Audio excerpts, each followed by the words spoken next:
buenos días. Les resumimos a partir de ahora la actualidad semanal del Parlamento de Canarias. Las previsiones apuntan a que la economía canaria crecerá este año un 2%. Así lo ha confirmado en comisión parlamentaria el vicepresidente y consejero de Economía, Manuel Domínguez. El comercio es el sector que mejores datos está aportando también en creación de empleo. En nuestro tiempo de entrevista hablamos con Cristina Calero, diputada del Grupo Parlamentario Nacionalista Canario por la isla de Lanzarote. Con ella hemos abordado, entre otros temas, los retos y preocupaciones de los jóvenes canarios. Más de 150.000 personas de 77 municipios canarios están afectadas por la ley de costas, muchos de ellos bajo la amenaza de un posible desalojo y derribo de sus casas. Piden que se apruebe una ley canaria que tenga en cuenta la idiosincrasia de nuestro archipiélago. Miles de personas que viven angustiadas todos los días, de que venga a costas y digan desalojo y derribo de su vivienda. Crear cuanto antes una ley canaria que proteja a todas estas personas y, si no, impedir el que haya más derribos.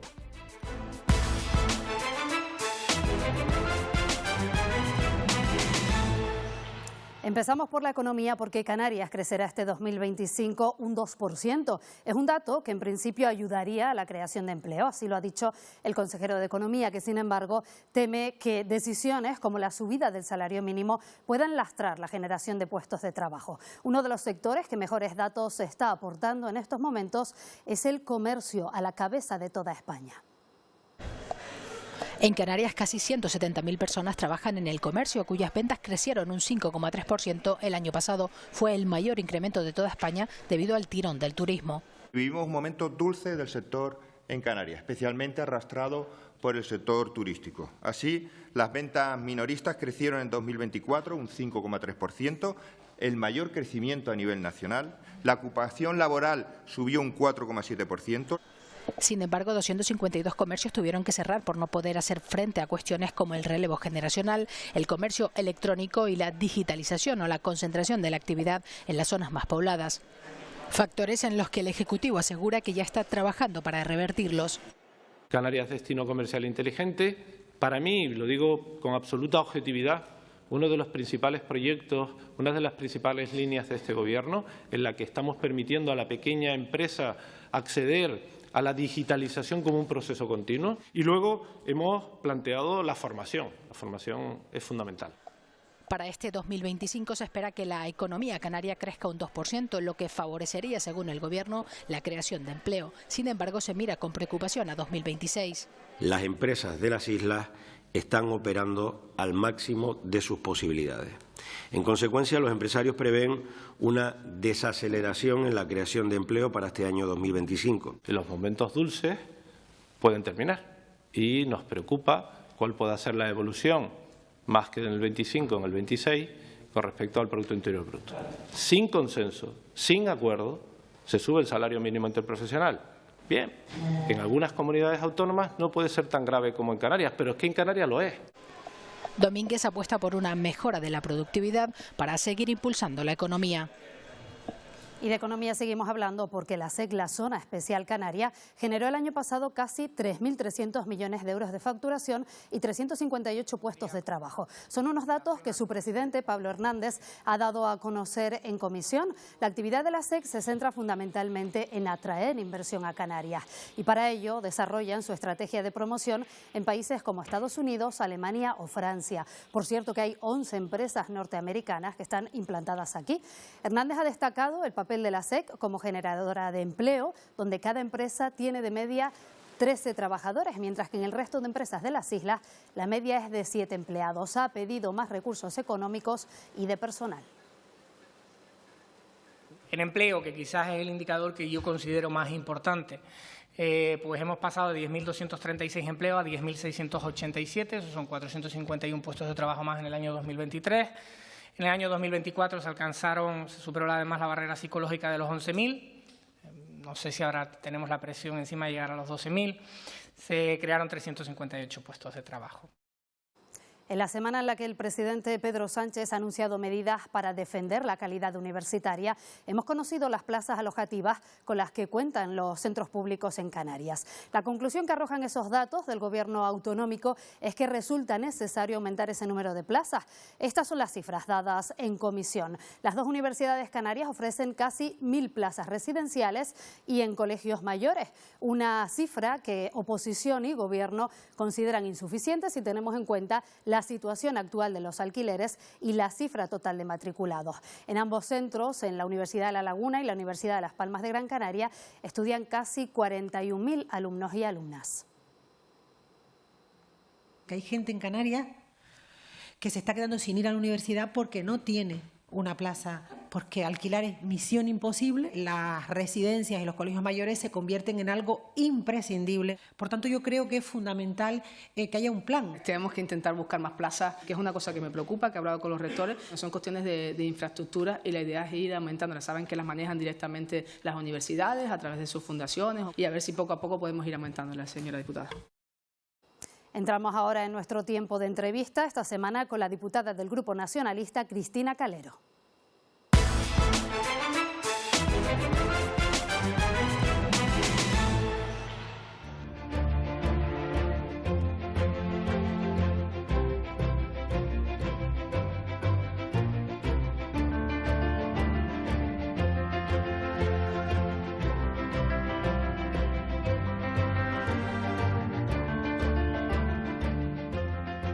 Hola, buenos días. Buenos días. ¿Qué tal? ¿Cómo estás, Cristina? Encantada. Bienvenida. ¿Qué tal todo? Bien, en la brega. Una expresión que hemos acuñado en esta legislatura que dice mucho de nosotros, de estar siempre con el foco y no perder de vista lo que queremos para Canarias. Bueno, es usted de las diputadas más jóvenes. Me puedes tutear sin problema. Primera legislatura en el Parlamento. ¿Quién es Cristina Calero? Vamos a empezar con esa presentación. Bueno, una lanzaroteña orgullosa. La verdad es que es un honor representar a la isla de Lanzarote y La Graciosa en el Parlamento de Canarias. También una responsabilidad y sobre todo un compromiso. Lo asumíamos mis compañeros Osvaldo Betancor y David Toledo y yo con bastante orgullo, pero siendo conscientes de la responsabilidad que supone representar a dos islas en el Parlamento de Canarias. Claro, es quizás la única excepción, ¿no? Dentro de un archipiélago de 8 islas, quienes únicos representan a 2. Sí, y además cada una con sus necesidades, con sus particularidades, una singularidad que se tiene que poner el acento aquí en el Parlamento de Canarias. Y también tenemos la doble tarea de hacer llegar el Parlamento a las islas no capitalinas, que ese creo que es otro de los retos que tenemos que afrontar en este tipo de instituciones. Es verdad que en los plenos, en las comisiones, se abordan cuestiones de cada isla, pero también cuestiones más de ámbito general que afectan a la ciudadanía de Canarias, independientemente del lugar en el que viva. En su caso, ¿cuáles son las cuestiones que más inquietud le generan, sus principales preocupaciones? Hombre, es cierto que atendiendo a las portavocías que he asumido en el Gobierno de Canarias, una de ellas es juventud. O sea, tenemos una juventud con unas particularidades propias, no solo lo que viene a ser en cada isla, que eso también merece ser nombrado, porque a veces se nos olvida que dentro de la propia isla existen diferencias, ¿no?, entre municipios o entre si uno vive en la capital o vive en un pueblo, y eso también hay que recalcarlo cuando hacemos políticas de juventud. Hacer el esfuerzo de que las políticas de juventud sean verdaderamente transversales. Y luego cuestiones que creo que nos preocupan a todo el archipiélago. Vivienda, creo que ha sido uno de los temas claves y será durante bastante tiempo en esta legislatura, y afrontar sobre todo la situación con determinación, pero también con propuestas. Porque a veces lo que te das cuenta en espacios políticos, las personas que tenemos poca experiencia en política, es que los debates se dilatan en el tiempo. Y también es necesario que vengamos con la solución en la mano, porque la credibilidad política también depende de eso, de aportarle soluciones a la ciudadanía.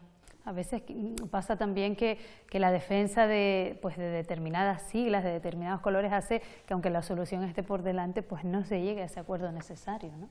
Fíjate, creo que esa es una de las cuestiones que dejábamos de lado en esta legislatura, sobre todo los jóvenes, dejar de lado las siglas, porque cada uno tiene claro cuáles son sus siglas. Aquí lo que importa es el compromiso que tengamos con Canarias y también con nuestras islas y con nuestros municipios. Poner el acento y no perder el foco, que al final quien tiene que ganar es Canarias por encima de todo.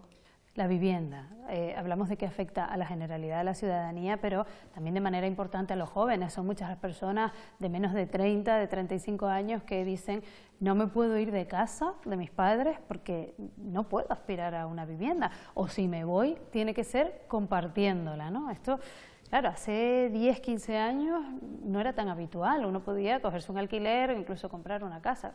A lo mejor comprar menos, pero un alquiler al menos sí.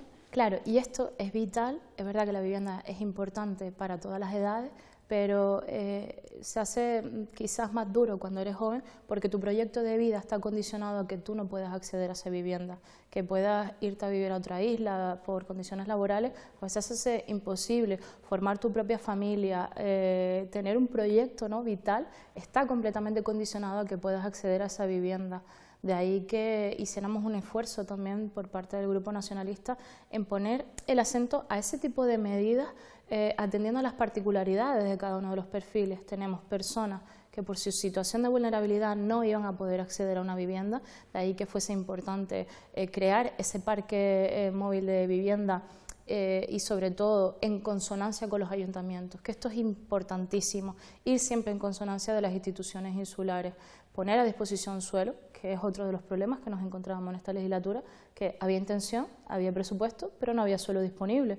Entonces, agilizar también esos trámites a través del decreto de vivienda y acortar los tiempos para poner a disposición de la ciudadanía de Canarias vivienda para perfiles sociales.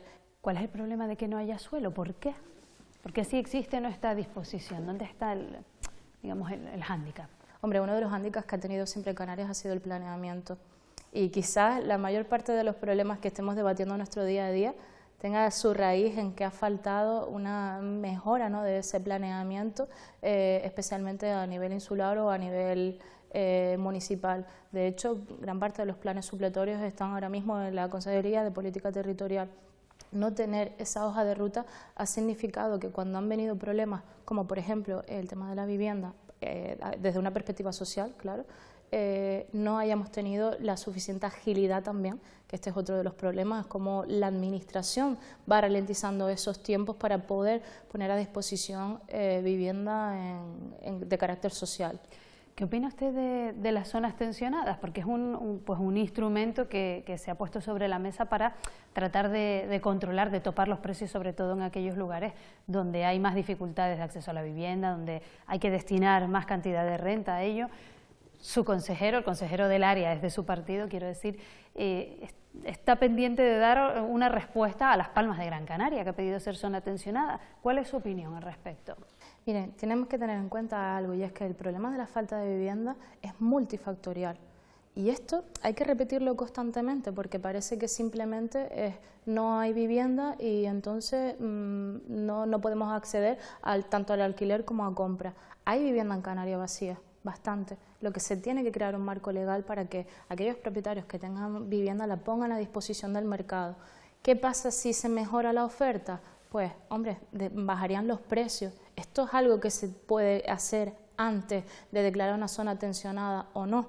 En cuanto a la declaración de zona tensionada, hay que tener en cuenta otro tipo de aspectos. Por ejemplo, esa declaración depende del valor catastral del territorio. Por ejemplo, cuando hacíamos un simulacro del municipio de Arrecife, si se hubiese decretado zona tensionada, hubiera elevado el precio del alquiler por encima de lo que ya está en el mercado.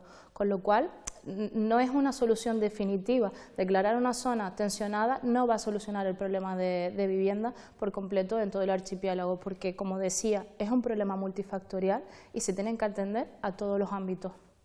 Por eso se pide poder hacerlo por zonas, incluso por áreas dentro de una misma ciudad. Algo parecido, no con respecto a lo que se pretende conseguir, pero digo parecido por que se pueda ir a áreas, a zonas, a ciudades enteras, digo con el alquiler vacacional, con la ley que se está debatiendo ahora mismo aquí en el Parlamento. ¿Qué opina usted de esa norma? Pero fíjate que la norma del alquiler vacacional no es eso lo que pretende. En realidad lo que pretende la norma es regular una actividad económica. porque a veces se nos olvida esto.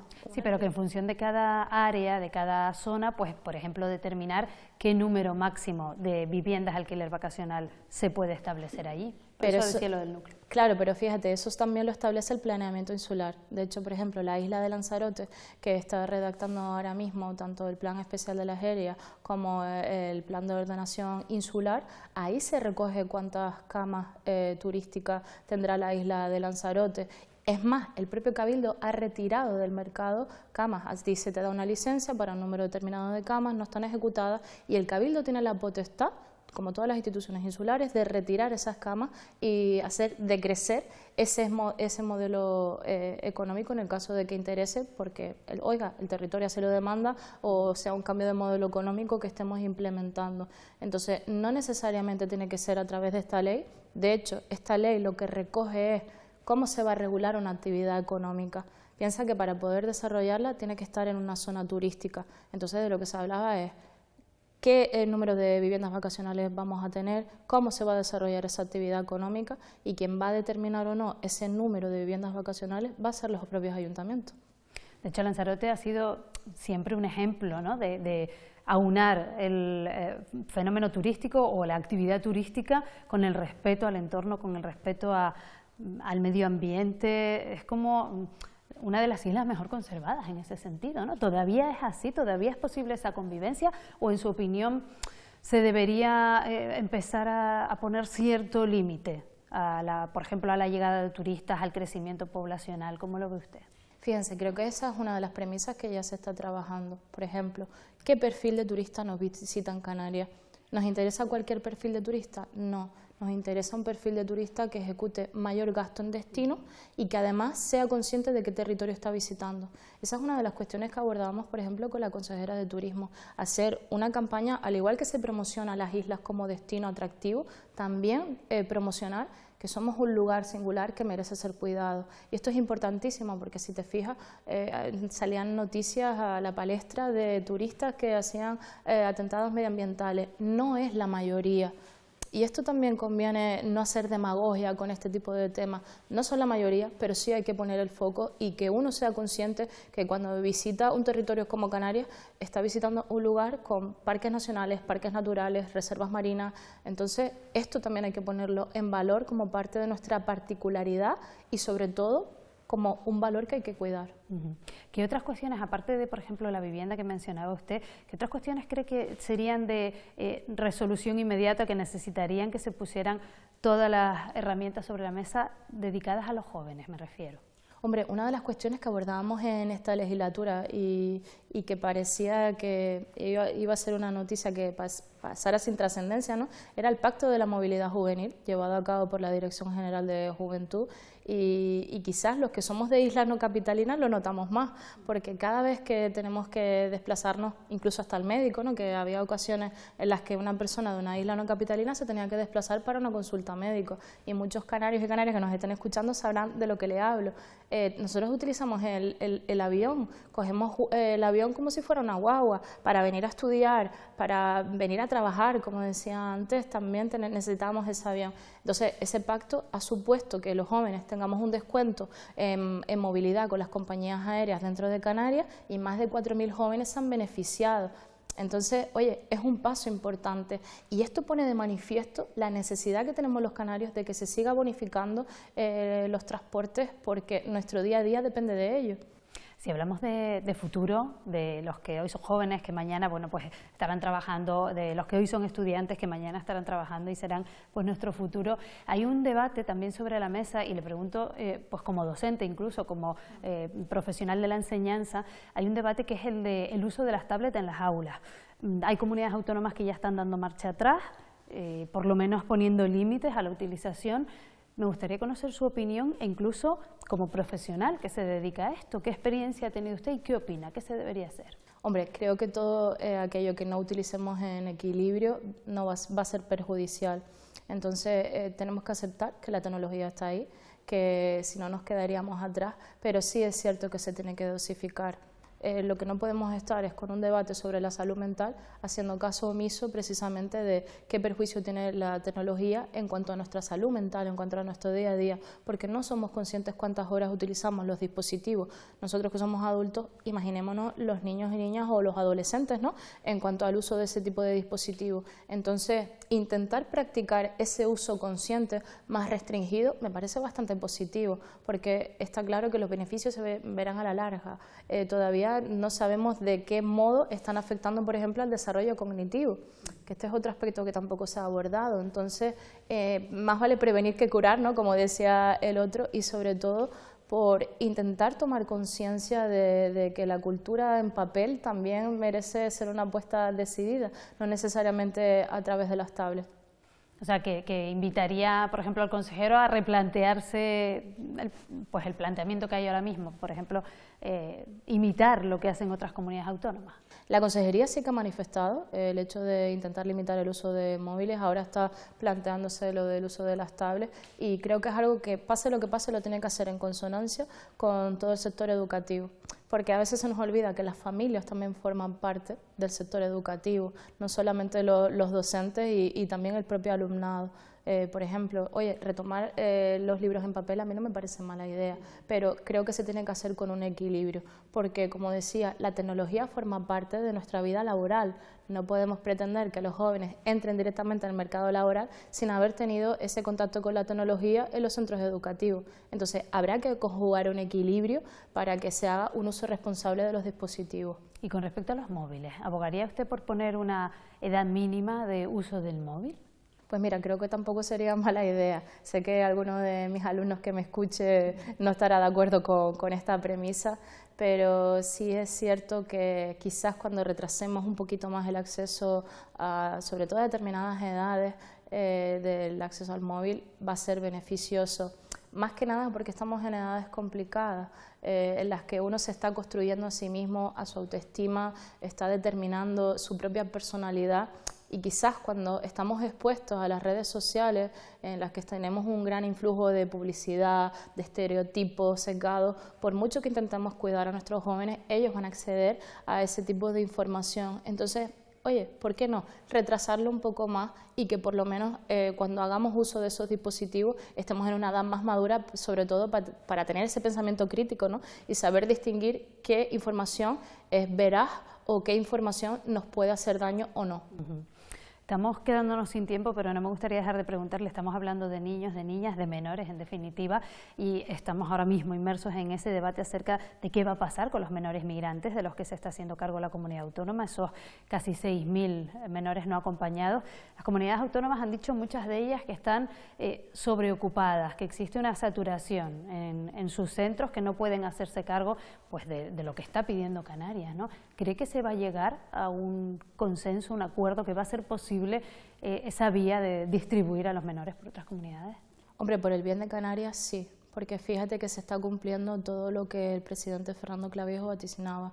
Apostaba por esa solución del decreto desde hace unos meses y sin embargo veíamos cómo habían pasado 9 meses y no se tomaban decisiones. Estamos viendo cómo el Tribunal Superior de Justicia también daba la razón al presidente de Canarias cuando decía, oye, ¿qué pasa con los menores no acompañados que han solicitado asilo? Es una responsabilidad del Estado. Y ha tenido, incluso cuando los juristas, ¿no?, de la comunidad autónoma lo manifestaban, ponían el grito en el cielo del resto, y ahora mismo el tribunal le está dando la razón a los juristas manifestando que esos menores que habían solicitado asilo son una competencia del Estado y el Estado tiene que hacer uso de su responsabilidad. Recordemos que en realidad en materia migratoria la responsabilidad es tanto estatal como europea, de ahí que no podamos dilatar más esta situación. Imagínense comunidades autónomas que manifiestan que están saturados con 100 menores.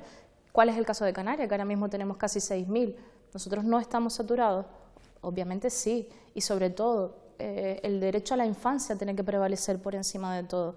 Y esto era algo que se había perdido de vista en el debate político y que gracias al presidente, a Fernando Clavijo, se puso el foco y que lo importante sea lo importante, que es prevalecer el interés del menor. Bueno, pues veremos qué pasa finalmente con ese decreto, que se va a convalidar también en breve, veremos qué sucede y a ver si se consigue esa solución. Gracias, Cristina Calero, muy buenos días. Gracias a ustedes.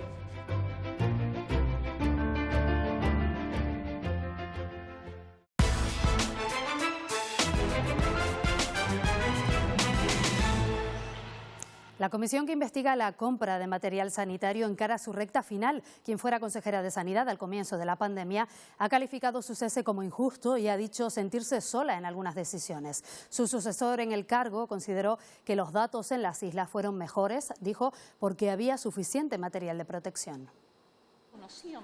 Teresa Cruz fue consejera de Sanidad hasta el 25 de marzo de 2020. A ella le correspondió el cierre del hotel de Adeje, donde había varios contagiados. En ese momento estábamos ante una decisión que tomaba una consejera díscola que se estaba cargando la economía de Canarias. Ha explicado que en una organización jerárquica como era el Gobierno, las decisiones eran transparentes, también las contrataciones de material, y que Conrado Domínguez, a su juicio, no era un buen gestor. Consideraba y considero que el señor Conrado Domínguez no es un buen gestor y tengo hechos que así lo demuestran. ¿Quién tiene las competencias para contratar en la consejería? Esas funciones están atribuidas a la directora de Recursos Económicos. ¿Con conocimiento y consentimiento de la consejera y/o el director del Servicio Canario de Salud? Sí. Su sucesor en el cargo, Julio Pérez, dijo no haber tenido ningún contacto con los hoy implicados en el caso Mascarillas. ¿Algún contacto con el señor Koldo, con el señor Ábalos, con el señor Aldama, para el tema de sanitario? Bien. No lo he visto en mi vida que yo recuerde. Y que la gestión, aunque mejorable, ayudó a salvar vidas. La región española en la que menor impacto tuvo, donde hubo menos contagios, menos fallecimientos y menos personas mayores afectadas, de alguna manera debió también producirse, pienso yo, a causa de la suficiencia de los stocks. Esta comisión continuará el 11 de abril con las comparecencias de Blas Trujillo y Román Rodríguez. Más de 150.000 personas de 77 municipios canarios están afectadas por la ley de costas. Muchas de ellas pendientes de la ejecución de posibles órdenes de desalojo y derribo, como ya ocurrió hace 13 años en Chovito, en Tenerife. Raquel Pérez habla con su portavoz, que acude al Parlamento en busca de respuestas.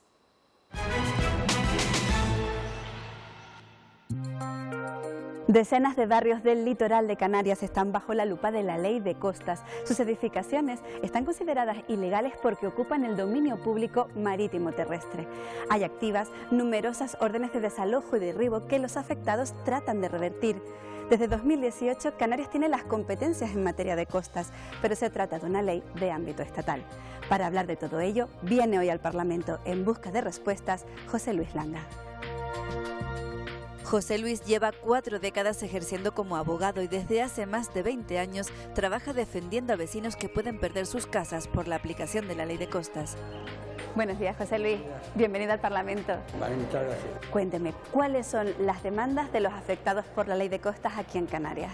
Las fundamentales es que se modifique la ley de costas, que todos aquellos que se consideran núcleos poblacionales urbanos consolidados, ya que viven residiendo desde hace muchísimos años, se les desafecte de la aplicación de la ley de costas.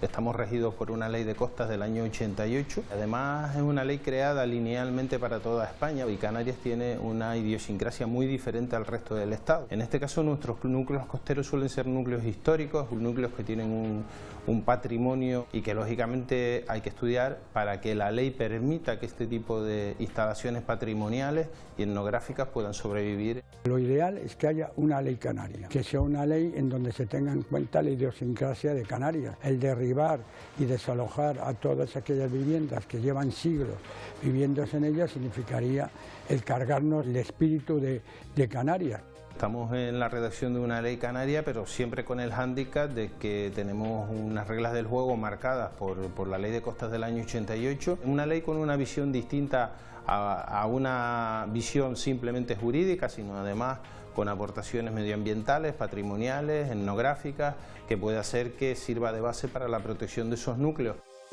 Que todos aquellos procedimientos que están en fase de ejecución de desalojo y derribo se suspenda hasta tanto el Parlamento Europeo no resuelva las peticiones que estamos formulando. Los afectados de costas han elevado su queja a los tribunales europeos y entendemos que los tribunales nacionales deberían ser conscientes y paralizar esas actuaciones hasta que resuelva el Tribunal Europeo. Debemos afrontar esta situación con la idea de poder salvar a todos aquellos que el Estado, porque es el Estado, porque todavía en las competencias que nos dieron ponen unas competencias que yo digo light, no nos dieron unas competencias absolutas, que el Estado no consiga lo que viene persiguiendo, que es desalojar y derribar sin mirar ninguna otra cosa. Es una comisión de afectados de la Ley de Costas en la que está representado el propio gobierno y está representado asociaciones. Esa comisión ha encabezado un esfuerzo hacia la protección de los núcleos costeros, encargando un informe jurídico, y ese informe jurídico que ya está emitido nos traslada el posicionamiento para ver qué soluciones le podemos dar a los núcleos, a tener un censo. Con eso en las manos podemos empezar a valorar cuáles son las fórmulas de protección de los núcleos, y también nos podremos dar cuenta que hay cosas que lógicamente tenemos que suprimir del litoral porque puedan ser realmente ilegales. Hay 77 municipios que están afectados, miles de personas que viven angustiadas todos los días, de que venga a Costas y digan desalojo y derribo de su vivienda. Situaciones de gente que lleva 30, 40 años viviendo en una casa donde nació, que fue de sus abuelos, que pasó sus padres y que ahora mismo la intentan defender con uñas y dientes. Es verdad, también hay golfos y también hay gente que se ha aprovechado del dominio público, pero no podemos tratar a todo el mundo igual. La incertidumbre que le generas a la gente que está detrás de esas órdenes de derribo al final le pasa mucha factura, y he conocido muchos casos de gente que le ha afectado también a la salud. Creo en la necesidad real de buscar el consenso entre todas las fuerzas parlamentarias y provocar la modificación de la ley del 88.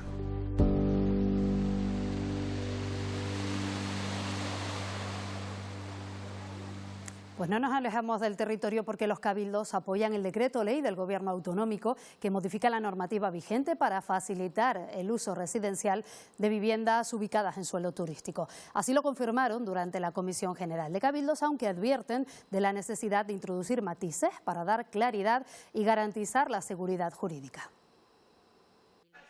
El viceconsejero de Turismo fue el encargado de presentar a los cabildos las medidas que recoge el texto del decreto ley que permite el uso residencial de inmuebles ubicados en complejos turísticos. El planeamiento urbanístico municipal puede optar por consolidar el uso residencial habitual en esas áreas, contribuyendo al alivio del déficit de viviendas y fomentando además la oferta de alquileres incluso de larga duración. Los propietarios afectados pueden solicitar la modificación del planeamiento urbanístico a los ayuntamientos, lo que permite suspender procedimientos sancionadores por un plazo inicial de 6 meses que puede prorrogarse hasta un plazo de 3 años. Los representantes de los 4 cabildos que asistieron a esta comisión mostraron su apoyo a la norma, pero piden más claridad en el decreto para evitar que los expedientes acaben en los tribunales. Esperamos que funcione, señor viceconsejero, y que sea una herramienta válida para que no se siga perjudicando ni a los propietarios que viven ahí, ni a la calidad de nuestra industria turística. Y el cambio de normativa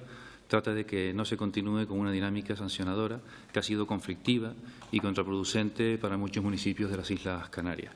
Defendiendo la ley de Islas Verdes y solicitando que no se limite nuestro derecho a dar estabilidad económica de las islas a través de la actividad turística. Se trata de una norma oportuna, adecuada, y que hay cuestiones que podrían abordarse con mayor precisión. Los grupos parlamentarios asumen que será necesario matizar el decreto del Gobierno de Canarias y es probable que se haga vía enmienda a través de otra norma que está en trámite, el proyecto de ley de alquiler vacacional. Pues además de las iniciativas de las que más solemos hablar, proyectos de ley, proposiciones de ley, el Parlamento también está habilitado para tramitar otras propuestas por la ciudadanía. Son las iniciativas legislativas populares. Vamos a saber más de ellas en nuestro glosario. ¿Qué es una iniciativa legislativa popular? Se trata de una iniciativa presentada por los ciudadanos en el Parlamento de Canarias al amparo de la Ley 10/1986 de 11 de diciembre. Requiere las firmas de al menos 15.000 personas o del 50% de los electores de una circunscripción insular si el contenido de la misma afecta a una sola isla. Este tipo de proposiciones son examinadas por la Mesa del Parlamento para determinar que cumplen los requisitos legalmente establecidos.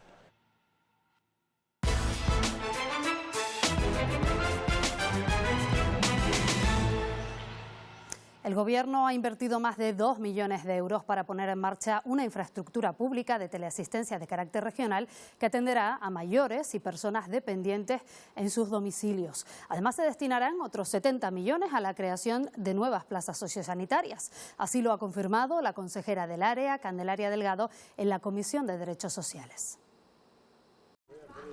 La necesidad de crear una mejor red de atención a personas mayores y dependientes vuelve a ponerse de manifiesto en comisión parlamentaria. Impulsando la creación de plazas, mejorando la gestión de los recursos existentes y anticipándonos a las necesidades futuras. Ya se han destinado esos 72 millones de euros para la creación en torno a unas 700 plazas y estamos también mejorando junto con los cabildos insulares en los servicios de atención a domicilio. El servicio de teleasistencia es muy recomendable. La creciente demanda, especialmente entre personas mayores y colectivos vulnerables, requiere la implementación de un sistema propio, aprovechando los últimos avances tecnológicos como la inteligencia artificial, plataformas de gestión de datos. La licitación por 22,6 millones de euros, una infraestructura pública propia para la teleasistencia. Con esta iniciativa esperamos atender a más de 17.000 canarios y canarias, un notable aumento respecto a los 4.746 que actualmente se benefician de la teleasistencia. Nueva Canarias reclama también mejoras en la accesibilidad de la administración pública. Necesitamos ir más allá. Necesitamos, por ejemplo, el braille. Necesitamos el lenguaje inteligible, el lenguaje fácil en todas las administraciones. Desde el 1 de abril, las oficinas de atención a la ciudadanía del Gobierno de Canarias han incorporado el servicio de videointerpretación en lenguaje de signos, siendo pioneros en España. Y el Grupo Socialista pide más celeridad en el desarrollo de la Ley de Servicios Sociales. Seguimos sin concierto social en Canarias. Hay administraciones que están haciendo sus propios conciertos y Canarias, el Gobierno, sigue teniendo en precario al tercer sector. Y estamos ya en fase de exposición pública y su tramitación con el compromiso con las entidades sociales de que a finalizar este 2025 podamos tener esa figura aprobada. Además, la consejera ha confirmado que ya se han adquirido los 5 inmuebles que albergarán los centros de atención 24 horas a víctimas de la violencia sexual.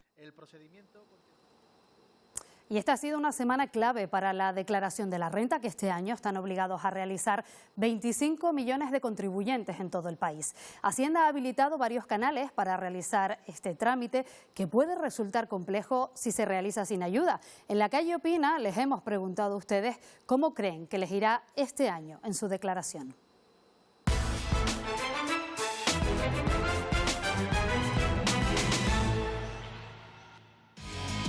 La campaña comienza con grandes novedades. Por primera vez se podrá pagar a través de Bizum. También se amplían los umbrales de varias deducciones y conviene conocerlas bien porque de ellas puede depender que nuestra declaración pase de positiva a negativa. Además hay que tener claras 3 fechas. El pasado 2 de abril comenzaba la declaración de forma telemática, el 6 de mayo lo hará de forma telefónica y por último el 2 de junio comienza en las oficinas. Eso sí, siempre con cita previa. Espero que me salga a devolver. Lo suelo dejar para el final, pero siempre me devuelven algo. Espero que me salga a devolver como el año pasado. A pagar como siempre. Me temo que no, que a devolver no va a salir este año. Estoy a punto de hacerla, sí, porque me va a salir a devolver como casi todos los años. Me lo hace un asesor.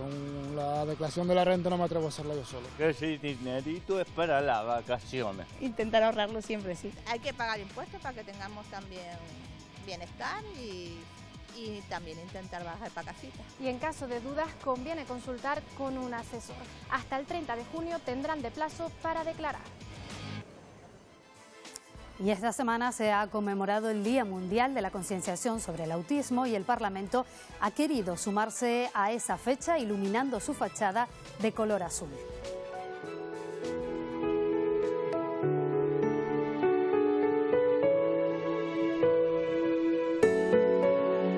Así como ven, lució el edificio de la calle Tebaldo Power en ese gesto con el que la Cámara Legislativa se unió el pasado 2 de abril a la campaña global para visibilizar la realidad de las personas con autismo y sus familias, también para promover su inclusión plena en la sociedad, mejorar su calidad de vida y proteger a los y las menores afectados por este trastorno. Pues con estas imágenes nos marchamos, nos vemos de nuevo el próximo domingo. Que tengan una muy feliz semana. Adiós.